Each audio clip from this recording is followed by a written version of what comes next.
You walk into a restaurant hungry, planning to spend maybe $25, and somehow the check comes back at $45. How did a simple dinner turn into a $20 mistake you didn't see coming? Today, I'll explain how restaurants manipulate you into spending 40% more without you noticing, like you're 5 years old. By the end, you'll understand whether you're bad with money or just sitting inside a carefully designed persuasion machine. Here's the deal. Restaurants don't leave this stuff to chance. Every single thing you see, hear, smell, and touch has been engineered by consultants who study behavioral psychology for a living. The menu layout, the music volume, the chair you're sitting in, all calculated. The color of the walls and whether there's a dollar sign next to the price matter too. None of it is an accident. These aren't just restaurants, they're laboratories, and you're the experiment.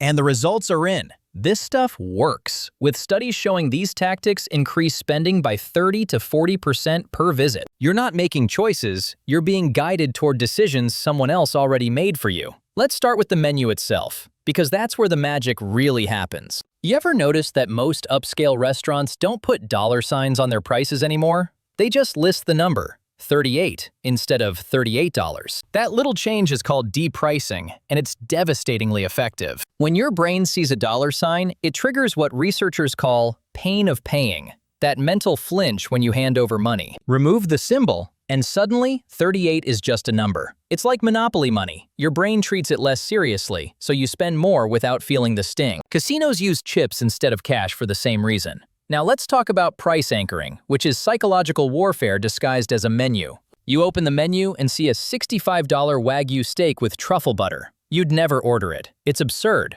But that steak isn't there to be ordered. It's there to make everything else look reasonable by comparison. After seeing 65, suddenly the $42 salmon seems like a smart, responsible choice. You're being frugal and practical. Except you just convinced yourself to spend $42 on fish you could have bought for $12 at the grocery store. Here's where it gets sneaky: menu placement. Because restaurants know exactly where your eyes go when you open a menu. There's something called the golden triangle, the top right corner of the right-hand page. That's where your eyes land first, and that's where they put the high-profit items. Pasta, chicken, and anything with cheese live in that spotlight. These dishes cost them $4 to make, and they're charging you $28. But you'll never know because it's sitting right there in the spotlight. Meanwhile, the stuff with lower profit margins gets buried at the bottom left where you'll probably never see it. But wait, there's more. Because menu descriptions are designed to mess with your head too. Cornell University did research on this, and it's wild. They found that descriptive menu names increase sales by 27% compared to generic descriptions. Grandma's hand-rolled pasta with vine-ripened tomatoes sells way better than pasta with tomato sauce, even though it's the exact same dish. Why does this work so well? Because your brain creates a story. You're imagining an adorable Italian grandmother in a sunlit kitchen, rolling dough with weathered hands. You're not buying pasta. You're buying a feeling, a memory, an experience. They're selling you nostalgia for a place you've never been. Now let's talk about the environment, because the menu is just the beginning. Restaurants control everything about the space you're sitting in, and it's all designed to make you spend more and leave faster. First up, lighting. Ever notice how most chain restaurants have that warm, dim, slightly orange glow? That's not ambiance, that's strategy. Dim lighting makes it harder to see how much food is on your plate, so you eat more without realizing it. It also makes you feel relaxed and less aware of time passing, which means you're more likely to order that second drink or dessert. Fast food places do the opposite. Bright, harsh lighting that makes you uncomfortable, so you eat quickly and get out. Then there's the music, and this one's diabolical. A little louder than comfortable conversation level. Why would they do this? Because when you have to raise your voice to talk, you get tired faster, you eat quicker, you don't linger as long. Turnover goes up. But if they want you to stay and spend more, like at a bar or upscale place, they'll play slower, quieter music that makes you relax. They're literally controlling the pace of your evening with a Spotify playlist. And don't even get me started on colors. Red and yellow make you hungry. That's why every fast food logo looks like ketchup and mustard had a baby. McDonald's, In-N-Out, Burger King, Wendy's, KFC. They all use the same color scheme because research shows it increases appetite. Meanwhile, blue suppresses appetite, which is why you'll almost never see it in a restaurant. Your brain associates blue with mold and poison. Even the plates matter. White plates make portions look bigger, so you feel like you're getting more value when you're not. Here's something else they won't tell you. The temperature in restaurants is carefully controlled too. Most keep it slightly cooler than comfortable, usually around 68 to 70 degrees. Cold temperatures make you order more hot food and drinks to warm up.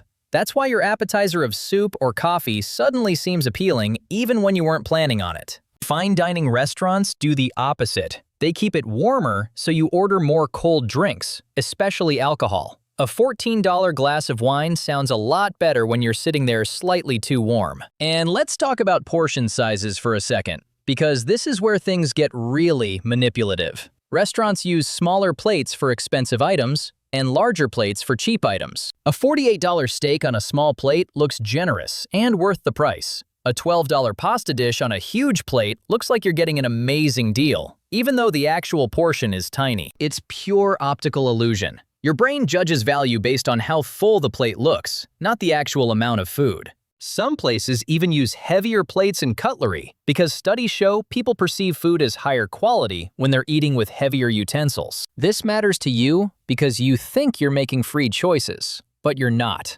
You're navigating a minefield of psychological triggers designed by people who've spent millions figuring out how to separate you from your money. You're not ordering what you want. You're ordering what they've nudged you toward. That $45 bill wasn't bad luck or weak willpower.